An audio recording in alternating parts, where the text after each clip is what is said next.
Thayineri SABTM school ശതാബ്ദി ആഘോഷത്തിന് തുടക്കമായി. ഒരു വർഷം നീണ്ടുനിൽക്കുന്ന ശതാബ്ദി ആഘോഷ പരിപാടി മന്ത്രി VN വാസവൻ ഉദ്ഘാടനം ചെയ്തു. അതുകൊണ്ട് കാലഘട്ടത്തിനനുസരിച്ച് വിദ്യാഭ്യാസ രംഗത്ത് വന്നുകൊണ്ടിരിക്കുന്ന മാറ്റങ്ങൾ, പുത്തൻ കോഴ്സുകൾ, അവർക്ക് കൂടുതൽ തൊഴിൽ സാധ്യതകൾ, ഒപ്പം നമ്മുടെ സംസ്ഥാനത്തിന് ലഭ്യമായിട്ടുള്ള പുതിയ സാധ്യതകളെയും നമ്മൾ പ്രയോജനപ്പെടുത്തും. ഇന്ത്യയിലെ ആദ്യത്തെ ഡിജിറ്റൽ യൂണിവേഴ്സിറ്റി ഇപ്പോൾ കേരളത്തിൽ വന്നിരിക്കുന്നു. ഇന്ത്യയിലെ ആദ്യത്തെ സയൻസ് പാർക്ക് ഇപ്പോൾ കേരളത്തിൽ വന്നിരിക്കുന്നു. സ്കിൽഡ് ആൻഡ് നോളജ് ഡെവലപ്മെൻറ്റ് സെൻ്ററുകൾ വന്നിരിക്കുന്നു. കൂടുതൽ ഇന്നോവേഷൻ സെൻ്ററുകളും ഇൻക്യുബേഷൻ സെൻ്ററുകളും യൂണിവേഴ്സിറ്റി തലങ്ങളിൽ വന്നു കഴിഞ്ഞിരിക്കുന്നു. നമുക്ക് റോബോട്ടിക് എഞ്ചിനീയറിനെ കുറിച്ച് പഠിക്കാനുള്ള സൗകര്യങ്ങളായിരിക്കുന്നു. നമുക്ക് ഈ രംഗത്ത് കൃത്യമായി ആർട്ടിഫിഷ്യൽ ഇൻ്റലിജൻസിനെ കുറിച്ച് പഠിക്കാനുള്ള സൗകര്യങ്ങളായിരിക്കുന്നു. ഇതിനെല്ലാം പ്രയോജനപ്പെടുത്തിക്കൊണ്ട് ഒരു വൈജ്ഞാനിക സമൂഹം കെട്ടിപ്പടുത്തി നമ്മുടെ ഭാവി തലമുറയെ കൃത്യമായി നമ്മൾ ആ ദിശയിൽ സഞ്ചരിപ്പിച്ച് വലിയ രൂപത്തിൽ സ്കിൽഡും അവരുടെ നോളജും വികസിപ്പിച്ചെടുക്കാൻ കഴിയുന്ന രൂപത്തിൽ ഒരു വൈജ്ഞാനിക സമൂഹം കെട്ടിപ്പടുക്കുന്ന ഭാവനാസമ്പന്നമായ വീക്ഷണത്തിലേക്കാണ് സംസ്ഥാന ഗവൺമെൻറ് ഉന്നത വിദ്യാഭ്യാസ രംഗത്ത് വരുന്നത്.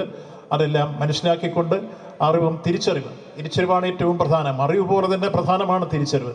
അത് കൃത്യമായി വിദ്യാർത്ഥികളെ ബോധ്യപ്പെടുത്തി കൊടുക്കാൻ അധ്യാപകരും PT-യും എല്ലാം പരിശ്രമിക്കേണ്ട സന്ദർഭം എന്ന രൂപത്തിൽ 8, 9, 10 ക്ലാസ്സുകൾ എത്തരത്തിലുള്ള കരിയർ ഗൈഡൻസും അതിനുശേഷം +1-നും +2-നും എത്തിച്ചേരുമ്പോൾ അവരുടെ സ്വഭാവ നിർണ്ണയത്തിൽ വേണ്ട രൂപത്തിൽ ഇടപെടാനും എല്ലാം കഴിയുന്ന പ്രവർത്തനങ്ങൾ PT-യും അതേപോലെ സ്കൂൾ മാനേജ്മെൻറ്റും ചേർന്ന് സംഘടിപ്പിച്ച് മുന്നോട്ട് പോയാൽ നിശ്ചയമായും ഈ കലാലയം ഇനിയും എത്രയോ ഉന്നതങ്ങളിൽ എത്തിച്ചേർന്ന് സംസ്ഥാനത്ത് ഇപ്പോൾ എണ്ണപ്പെട്ട സ്കൂളുകൾ ഒന്നായി വരുന്നുവെങ്കിൽ സംസ്ഥാനത്തെ ഏറ്റവും മികവാർന്ന കലാലയങ്ങളിൽ 1-ാം സ്ഥാനത്തേക്ക് എത്തിച്ചേരാൻ കഴിയുന്ന സാഹചര്യങ്ങൾ, ഭൗതിക പശ്ചാത്തലങ്ങൾ എല്ലാമുള്ള സ്കൂളാണെന്ന് ഞാൻ മനസ്സിലാക്കുന്നു.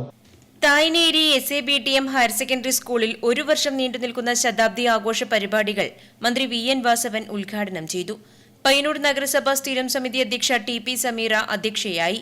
സിനിമാ താരങ്ങളായ നിർമ്മൽ പാലാഴി, അഭിരാമി ഭാർഗവൻ, പാരാ ഒളിമ്പിക്സ് നീന്തൽ ജേതാവ് Asim Velimanna, CRPF deputy commandant C Nishamol, smart travel group chairman UPC Afi Ahmed എന്നിവർ മുഖ്യാതിഥികളായി.